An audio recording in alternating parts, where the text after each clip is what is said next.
Hello, friends.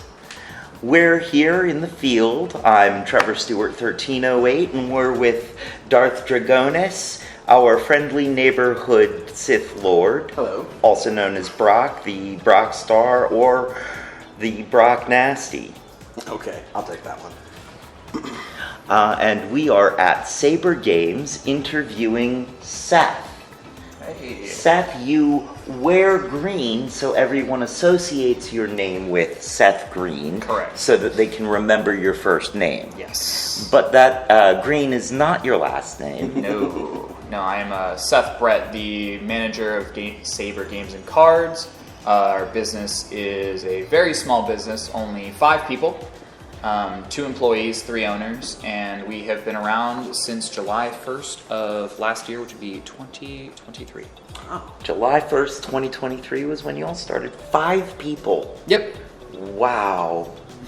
That is pretty small. Yeah. Although, it looks like you guys have a pretty great setup here. Yeah, for sure. It came together very quickly, but we definitely evolved very, very quick.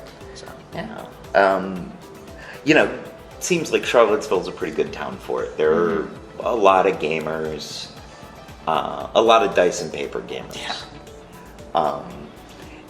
You've been, I'm assuming, into TTRPGs most of your life? So, actually, I didn't really get into the tabletop scene until I went to college. I've actually been playing video games most of my life, and then it wasn't until college when my brother started getting into Catan. He started playing Catan a lot. We actually played the 2-player Rivals for Catan version, so it's just 1v1 instead of the big 3 to 4 players. Right. And then my college roommate actually introduced me to D&D. So that was when I really started getting into tabletop role-playing game stuff. So Catan was your gateway drug? Yeah, pretty much. Okay. Yeah, well, I mean, it was more he's like the super board gamer, he has the giant bag that he brings everywhere. Nice. And I was just along for the ride on that one. Okay. But you discovered D&D and you like that. How does that rank amongst your favorite games to play? So I only really was able to play tabletop role-playing games in college because that's just sort of, we had the close-knit group and it was a lot easier to do scheduling because everybody sort of went their own ways after that. So D&D, I mean, it's a very fun game to play and I really would like to play TTRPGs more, but after the pandemic, that's when I really got into Warhammer 40,000, which is sort of my big tabletop game that I play. So that's more or less at the top. Board games are a very close second. Okay.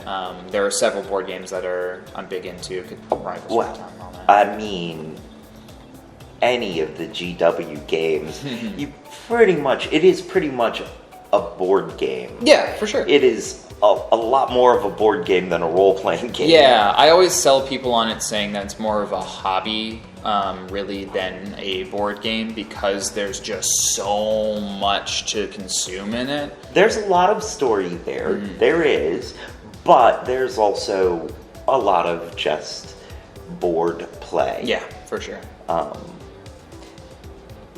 So that actually leads me into one of my specialty questions for you. And I was looking around and actually I was surprised to see a lack of Ral Partha figures. I don't know if you remember them. They were back when it was pewter. Gotcha, yeah. Do you prefer Games Workshop miniatures? I was going to ask GW or Ral Partha, RP or GW. Sure. But seeing as how Partha isn't around, For sure. What is your favorite miniature manufacturer? So I mostly have experience with GW, obviously, because I've built literally over hundreds of their models at this point. So they definitely are my preference. I do think that their plastic sculpting and the way their models fit together are like top industry for sure. The only other experience I have with building miniatures is I actually recently got into Marvel Crisis Protocol. That is like a skirmish Marvel tabletop miniatures game. And those sculpts are, posing wise, in a lot of ways, superior to GW stuff. But you can tell in the quality of the plastic and the detailing on there. It's like at least a step or two below. Which, so I guess that brings up the question, is it detail quality, plastic quality / plastic quality, or pose quality that you look for? I would say probably just plastic and sculpt. If it has kind of a meh pose, it can still be very enjoyable to paint. In my opinion, like even if it's fairly static, if the details on there are already present and available and you don't have to like work it in yourself, I feel like that really lends to a more enjoyable experience for me at least. Okay, that makes sense. Do you think pop culture has influenced the genre in any ways, especially with Stranger Things and kids playing D&D? Just tabletop role-playing, like tabletop gaming in general? Yeah. Absolutely, I would say so. Like, I think we've had a lot of customers come in and be like, oh, D&D, like from Stranger Things. So they'll see we have a Stranger Things board game as well that we sell. So definitely has made it a lot more prevalent. I definitely see a lot more kids getting into it now as well, which is very exciting to see. Like a lot of kids' parents are like, my son, my daughter, they just started playing D&D and I don't know anything about it. And then I get to direct them to the fact that we have a wide selection of RPGs even on top of D&D. So pop culture is definitely influencing it and making it far more normalized, which is very exciting to see. Where would you suggest a kid start out? So Dungeons and Dragons is the most prevalent, most popular, and has the most resources. So we actually have sold several essentials kits. Okay. Wizards of the Coast, the company that they are, not talking about that, but they do have a very smart way of bundling their essentials boxes together. Oh, yes. So they have a couple essentials kits that are actually very well priced at like $15, $25, which all you really need. Perfect. And I wouldn't really want to start, because most people I say start with the player's handbook, because that's pretty much all you need, even if you're a DM. But you know, it's hard to sell a parent on a $50 hardcover book to start out this game. So that's usually where I'd start them, but we do actually have a couple of independent zines that we also sell that are very, very like easy, friendly to get into for kids. Like Mouse Ritter is actually a boxed RPG that we sell. Where he plays a little mouse with his little sword doing little adventures. And it's like won awards for being a great family game. So like I'll direct people to that. Sometimes Goblin Errands I'm looking at right now.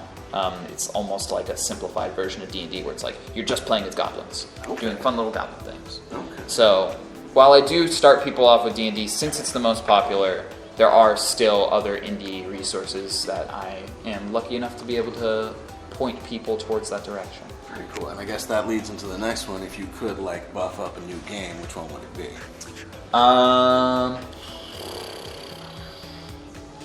Part of me wants to buff up the people we distribute for, but part of me also doesn't because it just gives me more work to do. But we distribute for a UK based very small RPG company called Late Line Press, and they've actually, I think they were recently nominated for like an Emmy or something. It was it's an award for RPGs, but for Salvage Union, which is their main like flagship RPG. It's just a D20 system. So you only roll a 20-sided die, nothing else, for all of the decisions in the game. And, you know, it's mechs and salvaging and going against corporate stuff with mechs. So it's very, very cool. And I always try to bring it up when we can just because I see it a lot since we literally are the U.S. distribution center for it. Very cool, very cool. That actually leads me into a question I wanted to ask. Okay. So many segues. That's what we do here. Yeah, well, we did discuss beforehand sort of what some of our questions were. Yeah. My question was, what is one thing that you would like to bring to the attention of the public about gaming? To the general public, not to the gaming public. Sure, yeah. So there is so much variety out there. There is something for everybody, for sure. One of the things from my experience of working in the store is one of our owners has his finger on the pulse of the indie tabletop role-playing scene very heavily. So we are one of the only stores around, especially probably in Virginia, but like honestly, around in general, that sells these things physically. If I had $1 for every time somebody came in here was like, I have the PDF from that from Kickstarter, but I've never seen it in stores before. Like, I'd have a nice little chunk of change. So the general public doesn't really, I feel like they don't really know the vast sea, or at least get very intimidated by it, because it's like, there's so much. Where do I start? Do I start with the basics? Do I start where something's niche? Like, and to those folks, I want them to know that like, it's a very welcoming community pretty much anywhere, whatever tabletop thing you decide to get into, whether it be card games or RPGs or miniature war games. Like, there's a small community for you, and you're going to enjoy something in one of those.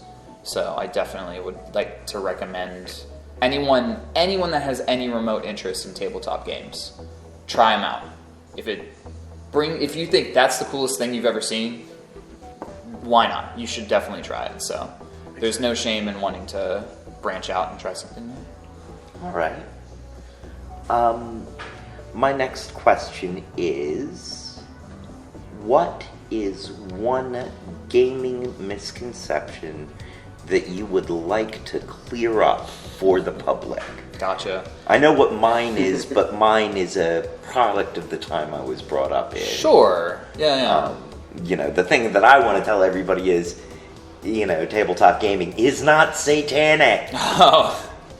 But I came up in the Satanic Panic and that awful Tom Hanks movie. Yeah. And, having to convince my friends that, no, I'm not actually at home. Yeah. Sacrificing dogs and casting spells. At least not because of D&D. And I never sacrificed any animals.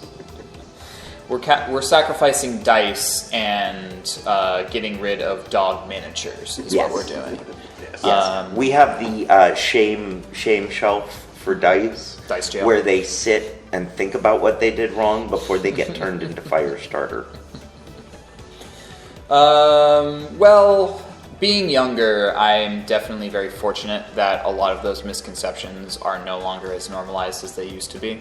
I think, especially with nerd culture in general, like, it has gotten so much more prevalent, and I think with the pandemic, it even has become widely more normalized because a lot of people got into tabletop games when they were stuck inside for 2 years straight. Like, if you have a small friend group that you are the only allowed to interact with them, board games, anything tabletop related, is such a perfect way to like still be able to do something while indoors.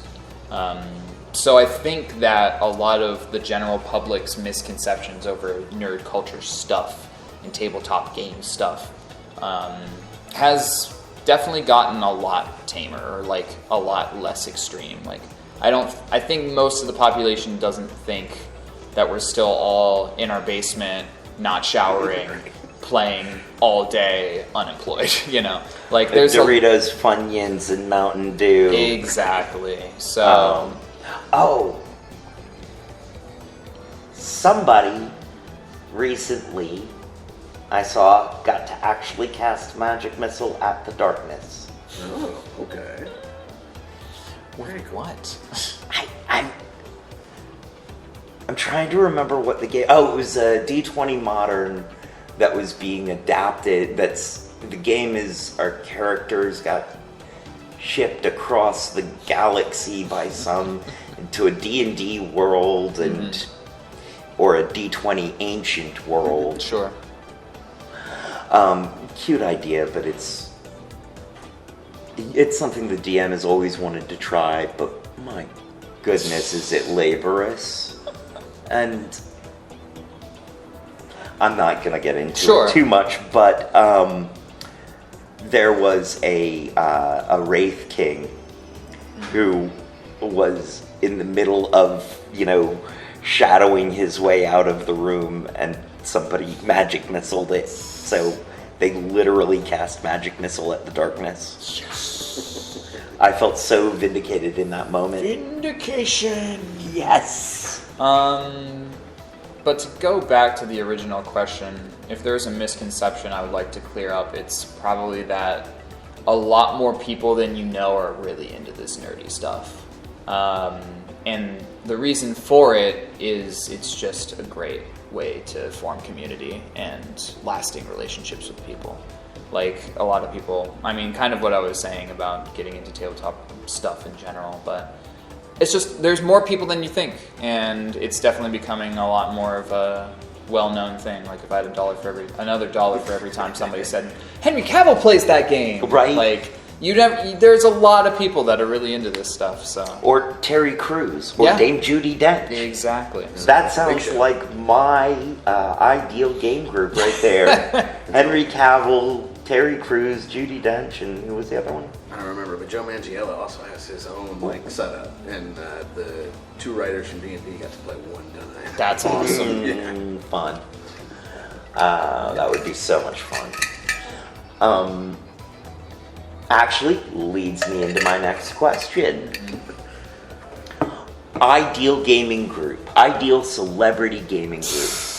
For me? Yeah. Oh, Vin Diesel's on mine too. Okay. Vin Diesel would be really funny. I feel like he would play a super high-pitched character just for fun. I don't know what character he plays. At vehicle proficiency, that's all I know. No, he's on that Judi Dench team though, isn't he? You put him on the horse carriage for sure. Yeah, right? It's about family. Either that or In the Darkness. Yeah. But he drives a spaceship in that one too. So. Yeah, that's true. I don't know what my ideal one would be, to be honest. I don't really keep up with celebrities as much as I used to. I don't really have time to watch TV anymore. That's fair. That's fair. This isn't just, modern celebrities. Just for people sure. that you think would be fun to game with. Yeah. Yeah.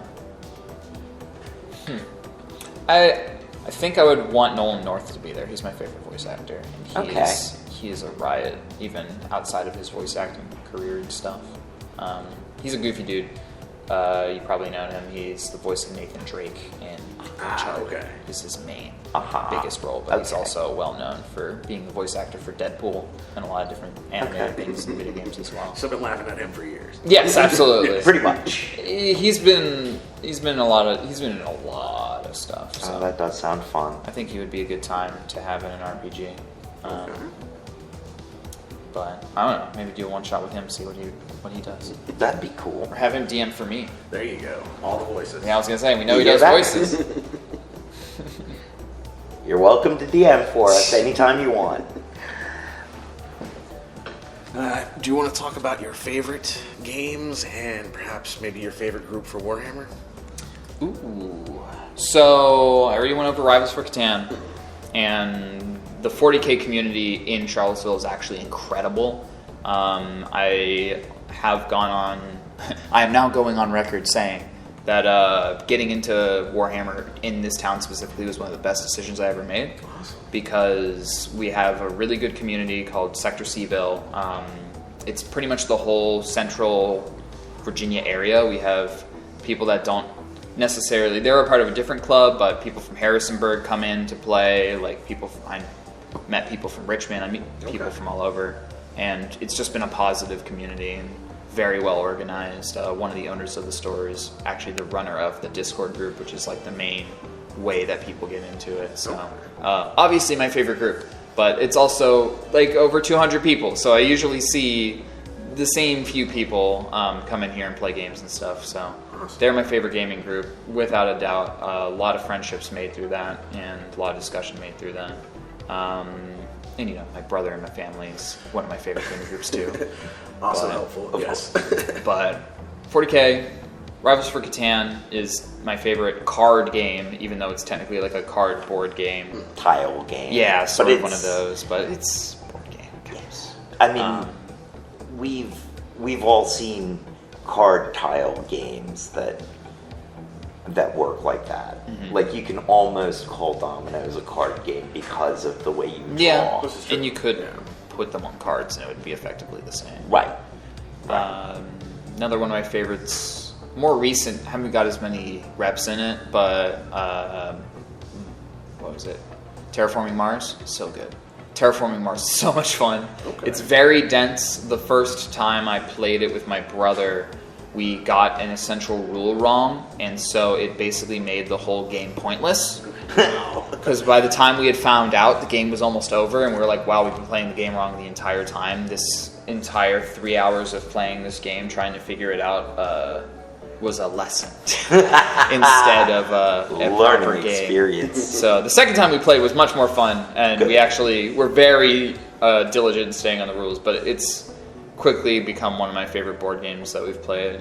We also play Quacks and Quillenberg's a big one that I really enjoy. I'm so bad at it because I'm terrible at gambling, but it's a sort of test your luck game where you're pulling ingredients from a bag physically and putting them on your board, and then if you pull a certain ingredient type too much, you bust, and you have to, depending on where your progress is on the board, you get either points or resources you can do to buy more ingredients to help you get more points in the next round. Okay.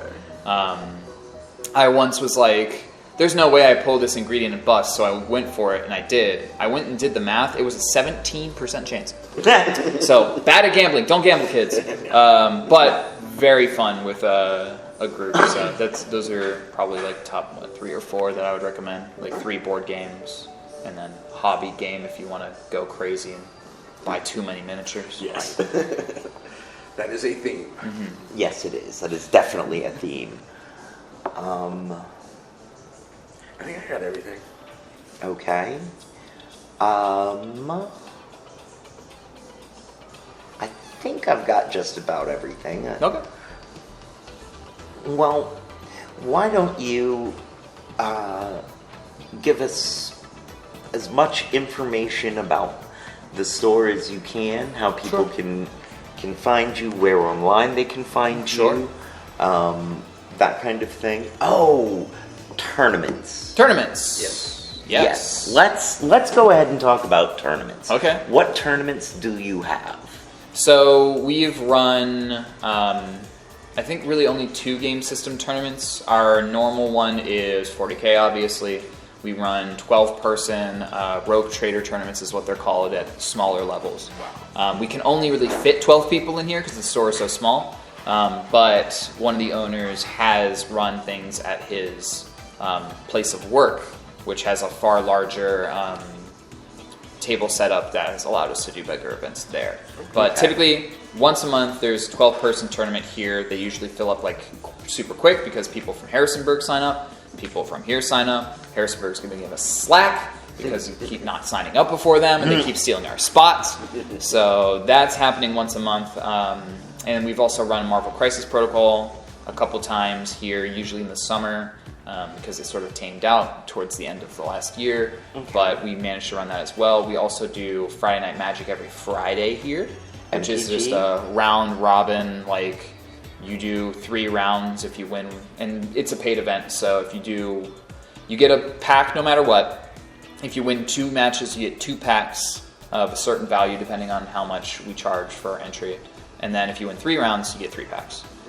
So you can give a possibility, and that's the modern format that we run. So those are all of like our paid tournament events that we do, and then obviously all of the money in there goes towards prize support for people, store credit for the store, which is always nice. Oh yes. But yeah, Sabre Games and Cards is great. We're very young, but we do our best, and we're in our 2nd year, which is very exciting. Second year. So if you're looking for Sabre Games and Cards in Charlottesville, you can look us up on Google Maps. We'll show up on the downtown mall, which is the pedestrian mall. Tons of different businesses. On just off the mall on 4th Street. Yes. Between Main Street and Market Street, next to the tattoo shop. On on the Market Street side, yes. Correct. We finally got a sign like halfway through our existence, so a lot of people come in through that way. Yeah. But we're also on Google Maps. We still haven't applied for Apple Maps yet, but we'll get on there hopefully eventually. That would be nice. That would be. I look forward to that for Yes, you. exactly. And you can also find us at sabregamesandcards.com. We have a website where you can buy anything that is stocked in the store there. It's a bit weird to navigate because it's a Wix site, but it is what it is. We also have our calendar displayed on there, so all of our weekly events are shown on the calendar, as well as some that have tickets, which you can reserve spots for certain events that go on in the store. We host weekly events. We host events pretty much every day of the week except Tuesday, but that could always change. And yeah, the store is a good time. Best job I've ever had. Really been enjoying it. Very small local game store vibe here. Very proud of the store. Take a lot of ownership for it because I'm running it almost 50% of the time. So yeah, it's been awesome and highly recommend people come by and check us out. Well, all right. I think that's everything. Do you guys, if people want to come in and, have a like D&D group meet here or some other game group meet here, do you have facilities for that? Absolutely. Should they get in touch with you? Yes, so on the website there is a contact page. If you scroll all the way down on the first page, our phone number and our email will be there. If you have any questions for stuff like business-wise or events-wise, you can always send us an email or give us a call if you have any questions. Usually it's just people asking if we have stuff in stock. But we have 4 tables as well as 2 other fold-out tables that we can take out. All table space is free to play. So people can come in anytime as long as we don't have any events prior scheduled to have a table reserved. And you can always call ahead and ask if you can't navigate to the calendar to find that. But yeah, feel free to come in and play D&D, play your tabletop stuff. There's 3 Warhammer tables, but you can still play your card games, board games on there. There's nice neoprene mats, so your cards won't get all stuck to the tables. And yeah. That's generally what you can do if you're looking to play some stuff down here. Sounds good. One last question. Sounds good. What game that you haven't played yet are you looking forward to playing? That's an excellent question. I haven't played yet. There is an RPG I've been eyeing up. And I haven't been playing RPGs lately, but I really am interested to even just buy the book just to read up the system. It's called Orbital Blues. It's based on Cowboy Bebop, Firefly, and Guardians of the Galaxy. That sounds so... sci-fi western RPG, the Nice. book. Yeah. We've had it in stock a few times, and I keep getting tempted to buy it, but I don't. And thankfully other customers get to enjoy it. But that is a game that I am very interested in trying, even though I haven't. What's that again? Orbital Blues. Orbital Blues, Yes, folks. it looks so good. The art on it is gorgeous. It's got like an old rinky-dink like gas sign run down on a giant like plane as the cover. It's a gorgeous book. Sounds great. This sounds like my kind of game. Yeah, Yes. for sure. Orbital Blues. Well, all right. Thank you very much. Yeah. One more thing about the name.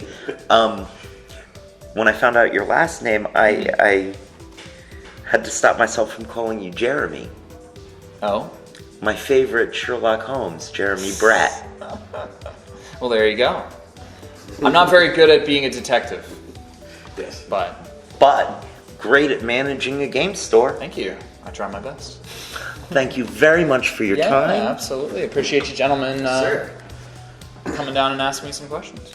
All right. Thank you very much. Have a good evening, friends. Remember, find something you love out there and enjoy it, because that's really all we've got. And as they say around here, 2 up, 2 down, VA, double deuces. We're out, y'all.